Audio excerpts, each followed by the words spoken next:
In our headlines on this Thursday afternoon, September 19th, here in South Korea. President Yoon Suk-yeol embarks on a 4-day official visit to the Czech Republic today in support of broader business ventures between the two countries, including a major nuclear plant project. Over in the US, policymakers at the Federal Reserve are cutting their lending rates by 50 basis points to the 4.75 to 5% range for the first time in over 4 years in light of promising economic activity.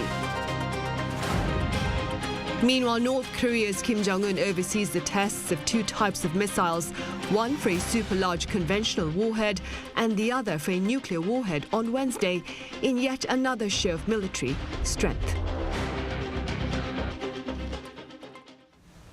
President Yoon Suk-yeol departed for the Czech Republic earlier on this Thursday morning to promote a broader range of business ventures between the two countries, including a major nuclear plant project. Our top office correspondent Kim Do-yeon reports. Seeking to help close a deal between Korea hydro and nuclear power and the Czech Republic, President Yoon Suk-yeol embarked on a visit to the European country on Thursday. This trip comes as this past July, the Czech government chose Korea Hydro and Nuclear Power as the preferred bidder to build 2 nuclear power units in Dukovany, a project worth 24 trillion Korean won, or about 17.3 billion US dollars.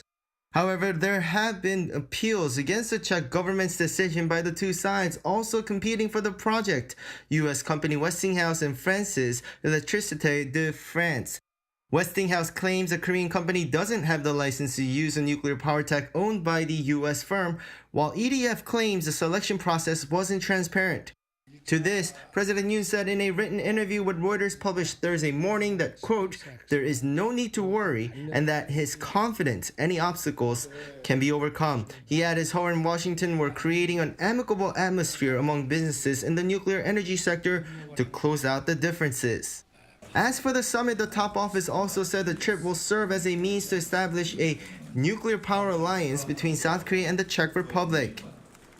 The President, during this official visit to the Czech Republic, will convey Team Korea's firm commitment to the successful completion of the nuclear power plant project and will actively engage in sales diplomacy as the nation's #1 salesman to secure the contract. A nuclear power alliance between South Korea and the Czech Republic is expected to be established through this visit. The 4-day visit will start with an official welcoming ceremony in Prague and a summit with Czech President Petr Pavel, as well as an official banquet. On Friday, he will meet with Czech Prime Minister Petr Fiala and travel to the city of Pilsen to visit nuclear power production companies. Coming back to Prague with the Prime Minister, Yoon will sign MOUs in fields, including trade, investment, and advanced technology, signaling cooperation beyond the nuclear power sector. The Czech Republic is also known for its manufacturing capacities, especially in automobiles. More than 100 companies from South Korea are already operating in the country, and to enhance economic exchanges, the two nations are set to sign a trade and investment promotion framework during this trip. Meanwhile, Yoon will also be accompanied by a business delegation made up of officials from more than 50 South Korean companies, from conglomerates to small businesses. Kim Do-yeon, Arirang News. Also, in related news, the Czech Republic's top diplomat to South Korea believes the upcoming summit between the heads of the two countries will serve to enhance their strategic partnership. Our senior correspondent Oh Si-young covers his remarks. South Korea and the Czech Republic are expected to ramp up their strategic partnership this week as President Yoon Suk-yeol makes an official visit to Prague on Thursday. The trip comes after a South Korean consortium led by Korea Hydro and Nuclear Power was selected as the preferred bidder to build the first 2 units of Czechia's Dukovany nuclear power plant. We have to accomplish the final agreement, which should be signed around March next year. But there is a lot of work to be done because this final agreement is the final document that will actually prove that the KHNP will be the bidder and what will be the conditions, in a sense of a time, a sense of the money, and of the financing, the localization projects, meaning the participation of the Czech companies in the whole process. Yoon's officers said South Korea would assist in the localization of nuclear energy capabilities through deeper industrial and technological cooperation as a so-called nuclear power alliance. According to Czech ambassador to South Korea, Ivan Jančarek, this will be just the starting point of broader bilateral cooperation. With more than 100 Korean companies established in Czechia, the Central European country is an essential partner and base to expand into the European market for a diverse array of industries. So actually, machinery and industry is very important. Automobile sectors are very important. So actually, we see that there is a chance, with the new transformation of the automobile industry into the EV mobility. The second area is the semiconductors, how to actually make our supply chain more resilient, and more resistant to the possible disturbances in the world.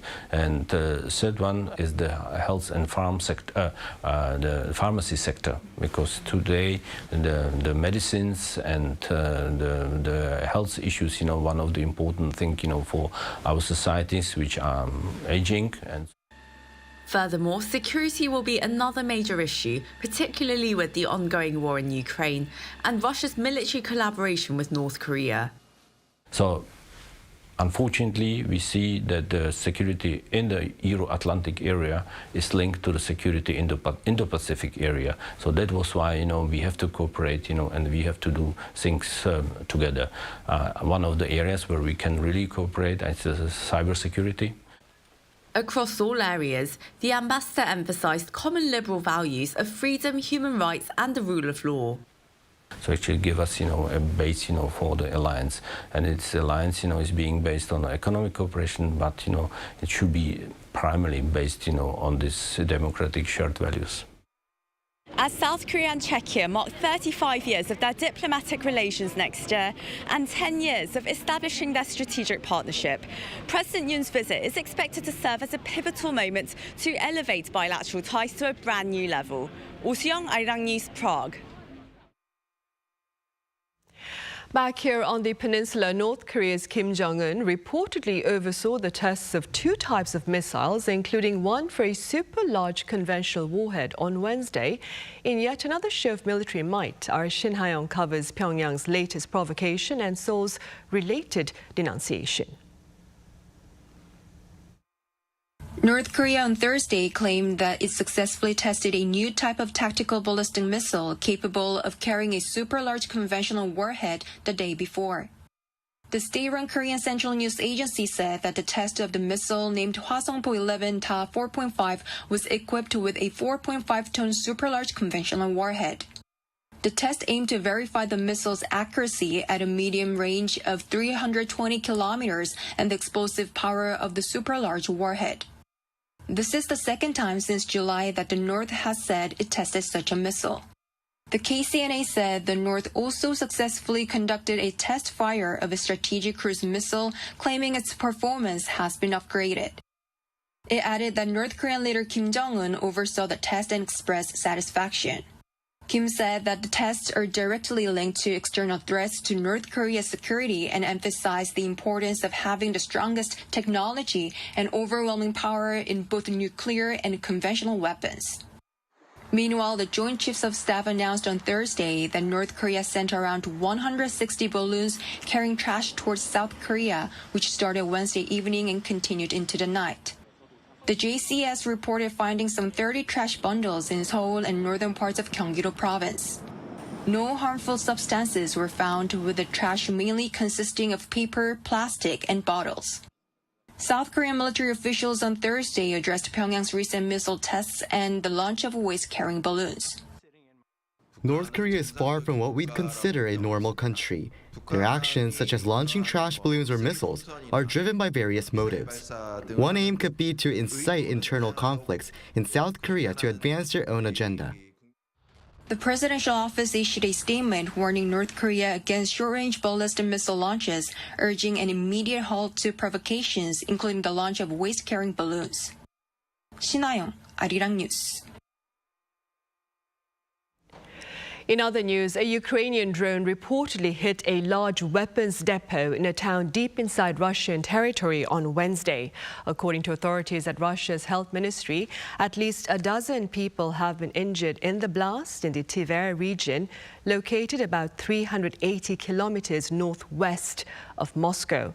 An anonymous Ukrainian security official claimed the raid was the result of a joint operation between Ukraine's security service and the country's intelligence and special operations forces. Another Ukrainian intelligence officer added that among the ammunition destroyed at the depot were North Korean KN-23 short-range ballistic missiles.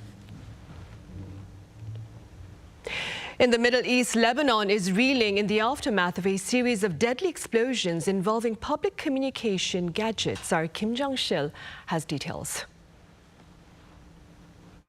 The death toll in Lebanon is rising after a wave of walkie-talkie explosions on Wednesday kills at least 20 people. This follows Tuesday's pager explosions, which killed at least 12 people, including 2 children. Thousands have been injured as communication devices known to be used by Iran-backed Hezbollah exploded across Lebanon over the past 2 days. Some of Wednesday's explosions occurred near a large crowd that had gathered for the funerals of victims from Tuesday's attack. Israel is widely believed to be behind both attacks, further escalating tensions in the region. The United Nations Secretary Council will hold an emergency meeting on Friday local time. Meanwhile, the UN Human Rights Office said on Wednesday that the widespread explosions are shocking and their impact on civilians unacceptable. There must be independent, thorough and transparent investigations into the circumstances of these mass explosions. Those who ordered and carried out such an attack must be held to account. On Wednesday, the UN General Assembly passed a resolution calling for Israel to end its, quote, unlawful presence in Gaza and the West Bank within 12 months. 124 member states supported the non-binding resolution, with 43 countries, including South Korea, abstaining, while 14 countries, including the U.S. and Israel, opposed it. White House National Security Council spokesperson John Kirby told reporters on Wednesday that the U.S. was not involved in the Lebanon attacks and declined to confirm Israel's involvement. Kim Jong-sil, Arirang News.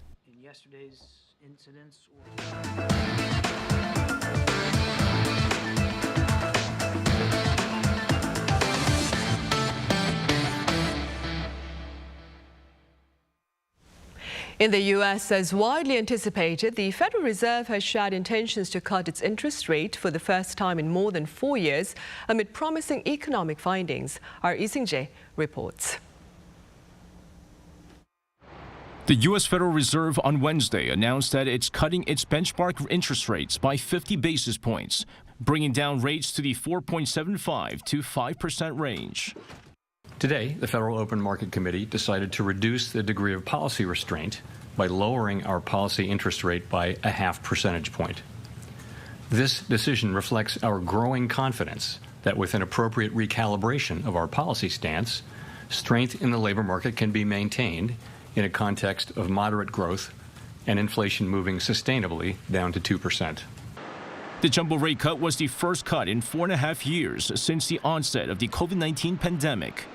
A statement released by the U.S. Central Bank cited recent indicators that suggest economic activity is continuing to expand at a robust pace, adding that while job gains have slowed and the unemployment rate has risen, the figure is still relatively low.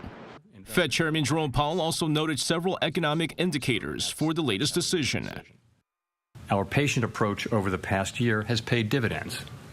Inflation is now much closer to our objective, and we have gained greater confidence that inflation is moving sustainably toward 2%. As inflation has declined and the labor market has cooled, the upside risks to inflation have diminished and the downside risks to employment have increased. Powell added that the FOMC remains focused on achieving its dual mandate goals of maximum employment and stable prices for the benefit of the American people. Meanwhile, the U.S. Fed also lowered its year-end target rate median from 5.1% to 4.4%, according to the dot plot released on Wednesday, signaling another 50 basis point cut within the year. It added that the median benchmark lending rates are expected to drop to 3.4% at the end of 2025 and 2.9% by the end of 2026. However, Powell suggested a more careful approach for the rest of the year, saying that there is nothing in the economic outlook summary that suggests the Federal Reserve is in a hurry. Lee Seung-jae, Arirang News. Back on the local front, more than 80,000 of Korea's youth who have been unemployed for over 3 years fall under the NEET category. That is, those not in employment, nor in education, nor in training. Now, this is according to findings by Statistics Korea released on this Thursday. As of May this year, there were 238,000 young people aged between 15 and 29 who had not been employed for more than 3 years. Among them, 34.2%, or 82,000, fell into the NEET category. The data also shows the total number of unemployed youths hit its highest level in 3 years back in May.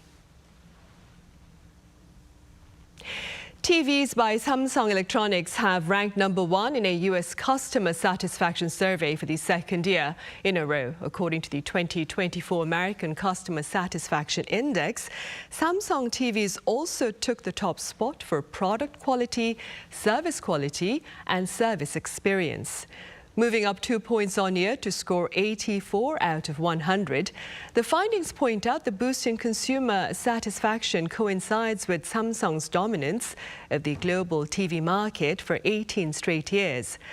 Company research links its strength in the television and home appliance markets to its cutting-edge customer care service.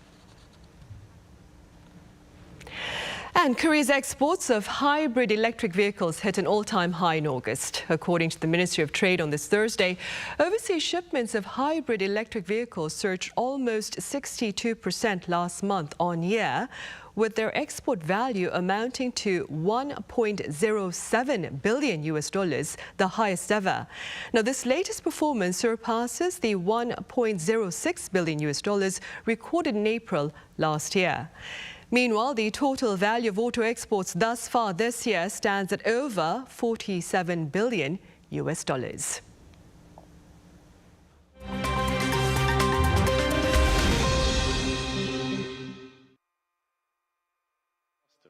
Let's take a look at the latest news in the world now. Members of the European Parliament called for the release of EU funds on Wednesday to pay for damage from flooding that killed at least 21 people across Poland, the Czech Republic, Romania and Austria this week. Italy issued yellow alerts effective from Thursday for nearly 50 regions in the country as Storm Boris moved westward, bringing a risk of floods and landslides.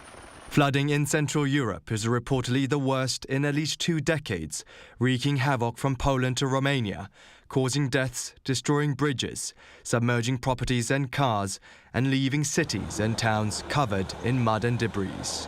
Local governments and residents in Central Europe saw significant financial damage as the storm dumped up to 5 times the average September rainfall in 4 days up to Tuesday, prompting appeals for financial help from the EU. Czech Finance Minister Zbigniew Stanjura suggests the European Parliament approve an amendment to the budget to include flood relief on Tuesday, saying that damages could total $4 billion. Europol on Wednesday said the encrypted communication platform Ghost, known for its use by organized criminals for large-scale drug trafficking and money laundering, had been dismantled in a global operation. Europol also said the investigation led to the arrest of 51 suspects from mostly Australia, with additional arrests made in Canada, Ireland, Italy and Sweden. Australian authorities on Wednesday charged the app's alleged administrator, 32-year-old J. Yoon Jung, for supporting a criminal organization and profiting from criminal proceeds following raids conducted over 2 days in 4 Australian states. Australian police said that they had prevented 50 people from being assassinated, kidnapped or seriously injured by monitoring at least 125,000 messages and 120 video calls since March. Europol also touted the bust of a drug lab in Australia and a global seizure of weapons, drugs and over $1.1 million in cash, with its executive director praising the collective effort to bring down what she called a lifeline to organized crime. Google on Wednesday won a challenge against a $1.66 billion antitrust fine imposed by the European Commission.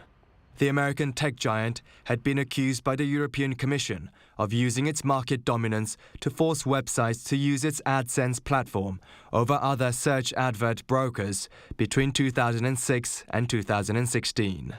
While the Luxembourg-based General Court mostly agreed with the EU competition enforcer's assessments, the judges annulled the fine, saying that the European Commission had failed to take into account all the relevant circumstances in terms of clauses it found to be unfair.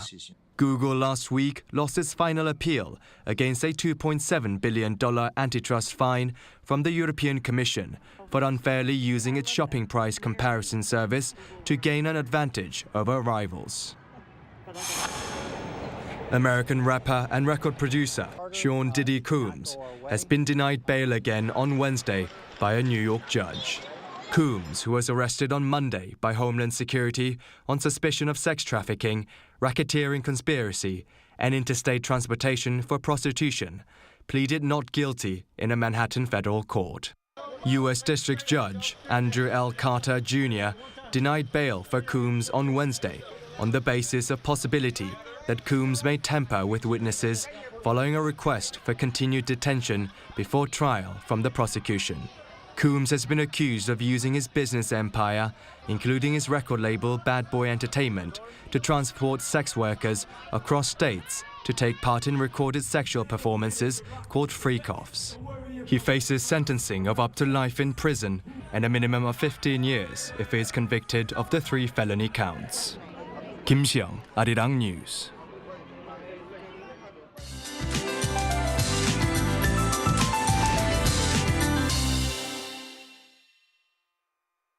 Good afternoon. A midsummer-like Chuseok holiday this year made outdoor traditions and travel extremely challenging. And for today, we're expecting more of the same with heat alerts in place for most parts of Korea. And making it feel even more summer-like is passing rain. And especially for the capital and inland regions, we could see up to 60 millimeters of heavy passing showers. But relief is on the way. There is a heavy nationwide rain in the forecast to bring autumn to the country. Rain that starts on Jeju today will spread nationwide by tomorrow and continue into Saturday. But the capital area could see up to 120 millimeters of downpours. Then we can finally start to live without an air conditioner from the weekend. Morning lows should go down to the upper teens here in Seoul. But this afternoon looks like being a scorcher with a high of 33 degrees Celsius here in the capital. Daejeon, Daegu will be topping out at 35 degrees. Now that's Korea for you, and here's a look at the international weather conditions.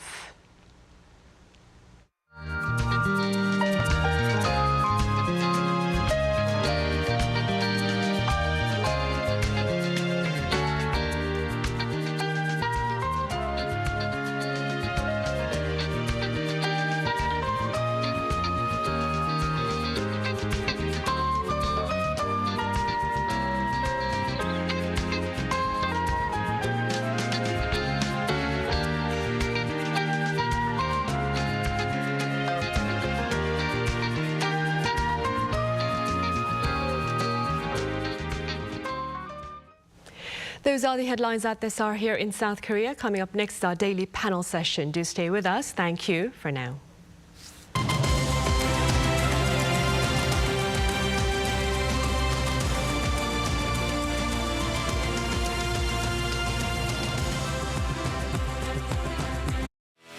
Children's laughter, hope, dream. K-animation belongs in them. Interesting and valuable story that transcends between everyday life and dream. Surprising spectacle imagination becomes real. An array of subjects catering from infants to adolescents. For our story to reach all corners of the world. K-animation makes healthy laughter for children.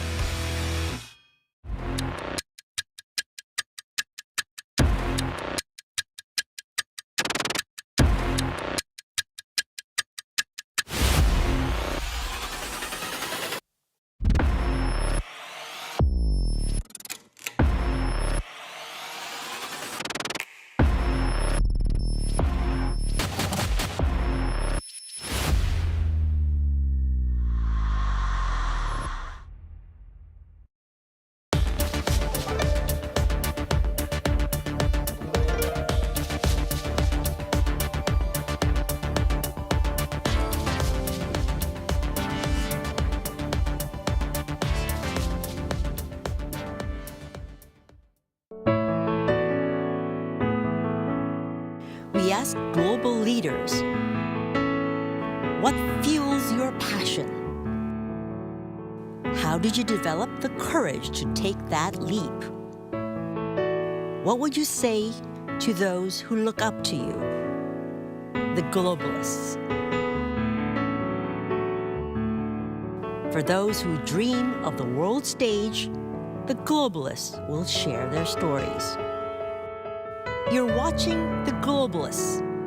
You're watching Arirang.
진짜 한국에선 어떻게 먹는지 알려줄까? K-바비큐?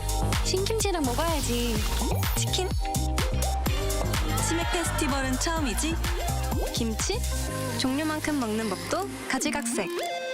김밥? 시장에선, 산에선, 바다에선 이렇게. 국밥? 취향 따라, 입맛 따라. 이런 한국, 와보지 않고는 모를걸? 요즘 한국에선 어떻게 노는지 알려줄까? 한국에선 아이돌이 되어볼 수도, 인생 번호를 찾을 수도 있지. 제일 핫한 포토 스팟은 여기.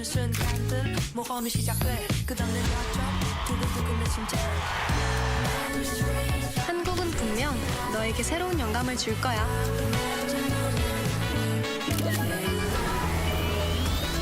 이런 한국, 와보지 않고는 모를걸?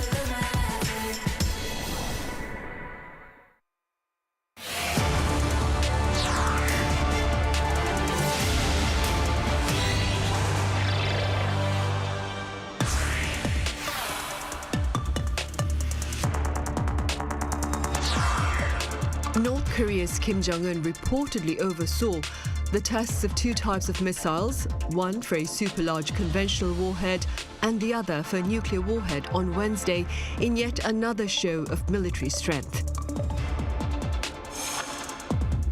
So what is the focus of foreign media coverage about these latest launches? What are pundits saying about the regime's recent disclosure of its uranium enrichment facility? And what is the South Korean public's response to North Korea's nuclear threat? Hello and welcome to this work week's first edition of Issues and Insiders, following the long weekend here in South Korea to mark the Chuseok holiday. It's Thursday, September 19th, and I'm Min San-hee. Today we touch upon the stories here on the Korean Peninsula, making headlines elsewhere as well. And for this, I have our panel of foreign correspondents. I have Sébastien Felletti, a correspondent for French daily Le Figaro. Sébastien, welcome back. Good afternoon. I also have Andrés Sánchez-Brown with the Spanish news agency EFE Spain. Andrés, it's good to have you back. Thank you, Sani. It's always fabulous to be here. Sébastien, let's start then with details about North Korea's latest missile launches and the concerns they are triggering. Yes, North Korea on Wednesday conducted additional ballistic missile test. This is in line with what leader Kim Jong-un has been announcing over the last 2 years about building up the capabilities of North Korea, in particular in being able to target its immediate neighbor, which is South Korea, but also possibly Japan.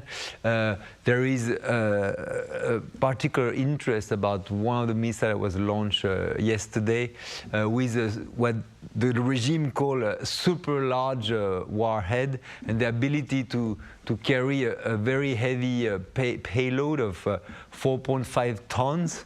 So this is a signal that is sent clearly to Seoul, a threatening sign. The regime has said that the new ballistic missile has a range of roughly 320 kilometers, which clearly indicate that this is targeted as to South Korea, and it looks like we are in a tit-for-tat phase at the moment. This is a way to replicate to Seoul a Yoon missile that was unveiled earlier this year. So it's a way for Pyongyang to signal to South Korea, to the Yoon Suk-yeol government, that they are not deterred, that they will keep going on their military buildup, and if South Korea keep pressing, there might be more escalation.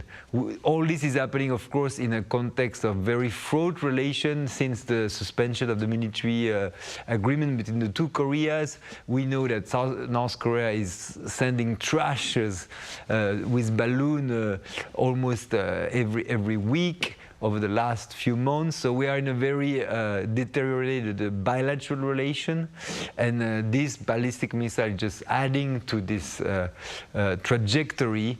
And the question is, what is the end game?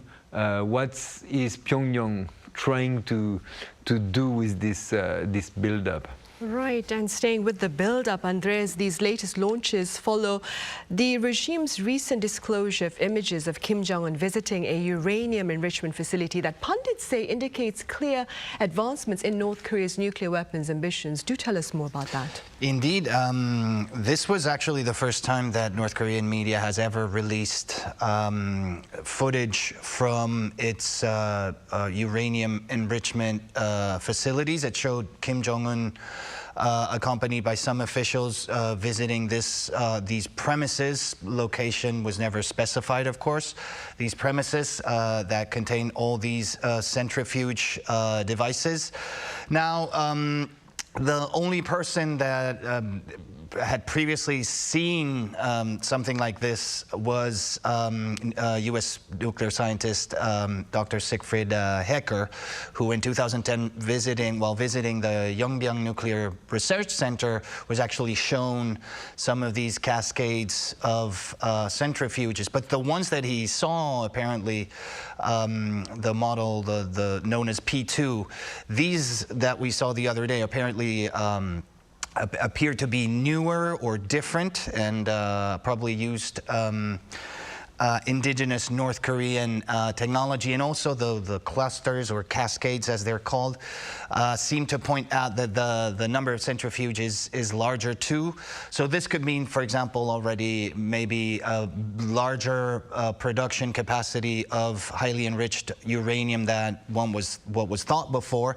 Maybe even bigger purity. You know, the higher rate of the uranium, the 235 isotope present, the more fissile the material is to manufacture a bomb, etc. On top of that, Kim Jong-un said that he actually wants to increase capacity to build more centrifuges in order to increase stockpile of highly enriched uranium, in order to increase his stockpile of nuclear weapons.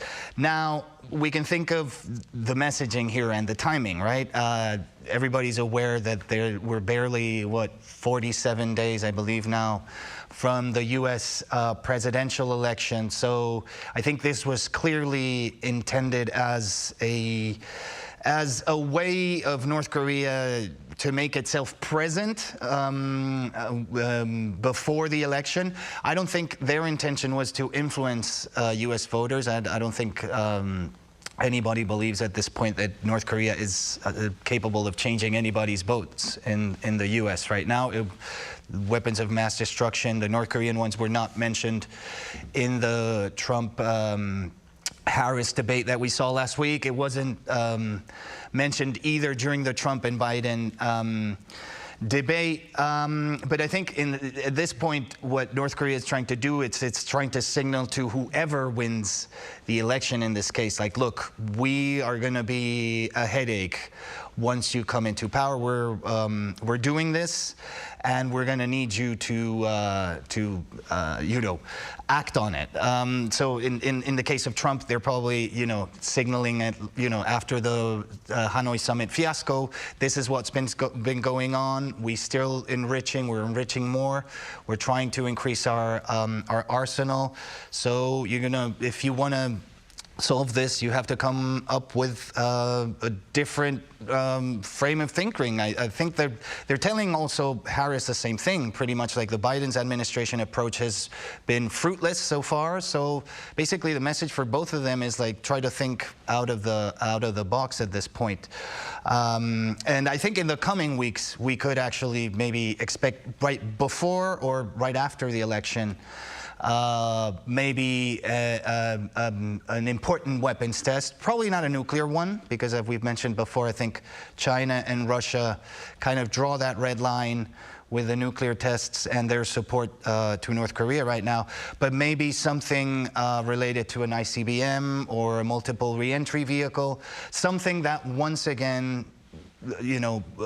kind of proves that North Korea is intending to be a real credible threat to the United States security. Right. And amid the threat posed by North Korea, Sebastian, a recent survey by the Associated Press shows South Koreans are starkly divided over the threat posed by North Korea, the nuclear threat. Tell us a bit more about the findings by the Associated Press and the implications. Well, I mean, of course, South Korea today is a very polarized country, like we saw at the last parliamentary election. But there's nothing new in this divide over North Korea. I mean, since the founding of South Korea, there's been a politically charged debate about how to deal with North Korea, with the North Korean threat. We know that the political divide is pretty consistent. Some people on the right of the political aisle will advocate for a strong position of deterrence, closely linked to the US, and then on the left you are more open to engagement, to trying to develop cross-border, better relation with North Korea. So this is nothing new, but today what's interesting is that if you look at the young generation, we are seeing now a generational gap. Younger South Koreans are getting increasingly negative about North Korea or indifferent. When you talk to the young generation in South Korea, you can see that there's less and less interest with North Korea, which is really seen as a foreign, remote country while in the past, for previous generations, still there is a bond, there's a human connection, sometimes a family tie with the enemy. So this is, I think, what's happening here, and it makes the North Korean issue even more complicated to deal with, because of course you have this growing indifference, and I think all this comes in a certain context, which is what Anders mentioned, the coming US election, which is also instilling some anxiety about the future for South Korea, because of course the potential return of, for example, Donald Trump could also trigger some anxiety here about the notion that could there be another deal with Pyongyang? Is it in the interest of South Korea? Especially the current administration has been investing heavily on the US-Korea alliance. But what if the next administration is actually turning its back and opening the way for a close relation in Pyongyang, and potentially also putting into question the presence of US troops here? I mean, this is all like question mark at this stage, but we are also at a moment where, of course, South Korea, like many countries in the region, also in Europe, is anxious to see what the outcome of this presidential race in the US. Right, indeed. Andres, against the backdrop, of course, of tensions here on the Korean Peninsula, North Korea's high-level exchanges with Russia continue. Tell us a bit more about these exchanges, and do you believe these interactions are a cause for concern? Well, they are indeed concerning for Seoul, for Washington, even in Brussels, because of the multilateral implications of this so-called strategic alliance. But yeah, we've learned this week that North Korean Foreign Minister Choi Sun-hee visited Moscow. She was invited to this Women International Conference. But, you know, Choi Sun-hee rarely travels overseas. And in the space of, 9 months, she's been to Moscow twice. She was there in January, where she met President Vladimir Putin. We also learned last week that current Secretary for the National Security Council, Sergei Shoigu, visited Pyongyang too and met with Kim Jong-un. Shoigu was already in Pyongyang last year in July, remember, when he was walked around that arms exhibit. And basically all of this just proves once again that North Korea and Russia have reinforced ties in terms of security, of defense, and all this was, as we remember, showcased basically in June when Vladimir Putin visited Pyongyang for the first time in 25 years and met Kim Jong-un, and they signed this new strategic alliance document that includes a clause that calls for mutual assistance in case of attack, right? We also have the implications on the other side of the Eurasian plate, if you want to call it that, in the Ukraine front. We have Kiev denouncing continuously that the exports from North Korea of mainly artillery to the Russian army are actually making it very difficult to counter the Russian offensive. They're also talking about short-range missiles, but those are apparently not working as well, and the amount also is ostensibly lower. But it makes you think, because you know now there's Kiev demanding the U.S. to let it use its long-range missiles to do deep attacks within Russian territory. Of course, Washington is holding back on that for the moment. But you know, you ask yourself, what if that happens? What if finally Kiev does get those missiles? Then would North Korea, for example, consider? You know, Russia would be under attack, and it would be with weapons supplied by the U.S. What would North Korea do in that scenario? So this new so-called alliance is definitely concerning, of course, in different dimensions. Yeah. Right, and amid that situation, Sebastian, South Korea and the US are discussing a new defense cost-sharing deal, especially ahead of the US presidential election in November. What more can you tell us about these discussions? Yeah, indeed, we've heard that the talks have just resumed about the next defense sharing cost. The current agreement is going to expire in 2025, next year, but they are already starting the talk, and they are hoping that they could complete that discussion by the end of this year. That's what people say on both sides, which is an interesting timing. What is at stake is that currently, South Korea is spending around $1 billion for the financing of the 28,500 US troop base in the peninsula. Of course, this cost is going to raise. The question is how much. And everybody remember that in the previous negotiation, Donald Trump, when he was president, was asking for a quadrupling of this amount, which creates a lot of tension between Seoul and Washington. So clearly there's an intention, at least on Seoul side, to rush this negotiation this year before the potential return of Trump to the White House. So the discussion is now ongoing. Last time there was an increase of 13% of the budget. So the question is in what range this is going to be for the next round, in the context that Andres just described, where there is increasing geopolitical cloud on the horizon, and also this growing connection between what's happening in the Western so-called front, like on Ukraine, in Europe, with the Asia-Pacific front. So that's also increased probably the value of this negotiation, even in the eyes in Washington. Right. And Andres, hypothetically speaking, what do you believe are the prospects of a complete withdrawal of American soldiers from the Korean Peninsula under a possible Trump administration?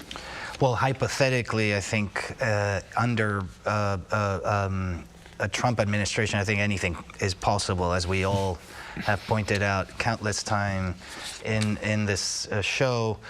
And I think the point here is uncertainty when it comes to Trump. But as Sebastian just mentioned, the cost-sharing issue is one that Trump has made an important point of during his previous administration. He did so also with NATO when it came to contributions of member countries, etc.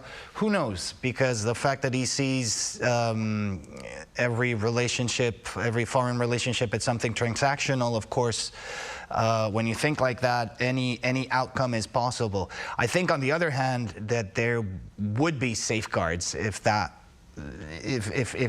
Trump made that call. I mean, to be honest, I don't think, hopefully, that this would happen, even if Trump at one point calls for it, because even allied countries like Japan would step in and say, like, look, I don't think this is a very wise decision right now in terms of security for the Asian Pacific region. We're all together here in a very complex situation that includes Taiwan as well, China, Russia, North Korea. And as this anonymous op-ed that was published in the New York Times during Trump's first administration, apparently there should be some adults in the room taking care of things. So hopefully, if Trump wins, we will not have to come down to this kind of situation. Right, hopefully. Staying with security, Sebastian, there has been a crackdown in the West over Chinese-made surveillance equipment, and a similar move here in South Korea recently led to the removal of over 1,000 cameras from military bases. What is the latest on that front, and what do you suppose are the potential dangers? Yeah, very recently the South Korean army announced that they're withdrawing 1,300 cameras from which were surveilling some of the bases across the country, not on the DMZ, but at least on some of the bases. And they say basically these cameras were built by a South Korean company, but they were apparently a lot of the components were made back in China, which is interesting because it shows also the very close relationship between South Korea and China still today. But this decision showed that there's a kind of a wake-up call among the South Korean military about the risk posed by China, and that also signaled a kind of a shift, strategic shift, while until recently, of course, the key focus was North Korea, and it's still North Korea, but there's a growing awareness that China is also potentially a military challenge or a threat, and this is also happening in the context of the U.S. Strategic push to involve South Korea and its Asian ally in the containment of China. So I think this small information clearly is interesting, not so much about the impact, because it doesn't look like these cameras were at the most strategic location, but it shows there's a new awareness here in Seoul about China. So, and it would be interesting to see how China reacted to that in the coming weeks and months. Right. Well, it is a developing story. So, Andres, meanwhile, back in North Korea, I hear the regime has launched a large vaccination campaign, the largest since the pandemic. Do tell us a bit more about this campaign. Yes, in July, around 4 million vaccines were delivered together with refrigerators and freezers by, Gavi, the World Health Organization, UNICEF, Vaccine Alliance. These vaccines for measles, rubella, diphtheria, tuberculosis. And basically, the problem here was that North Korea decided to shut down completely for more than 3 years, and still is partially closed, as we know.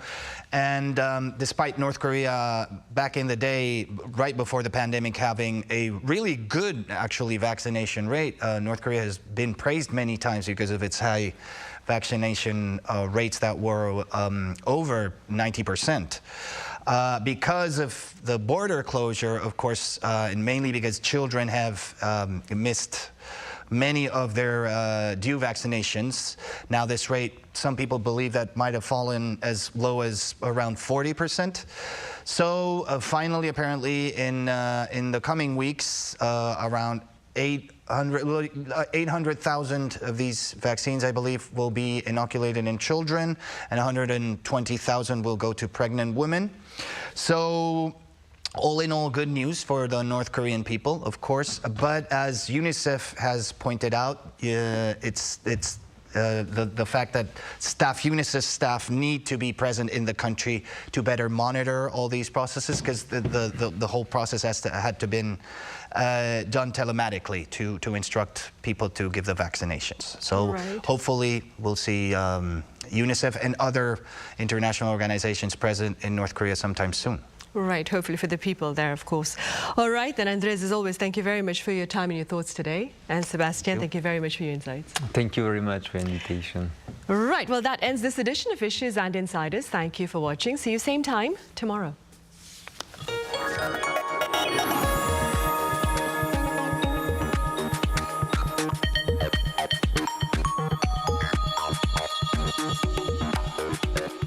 요즘 한국에선 어떻게 노는지 알려줄까? 한국에선 아이돌이 되어볼 수도 인생 번호를 찾을 수도 있지. 제일 핫한 포토 스팟은 여기.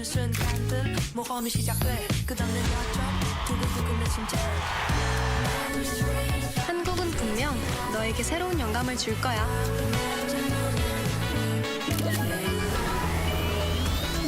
이런 한국.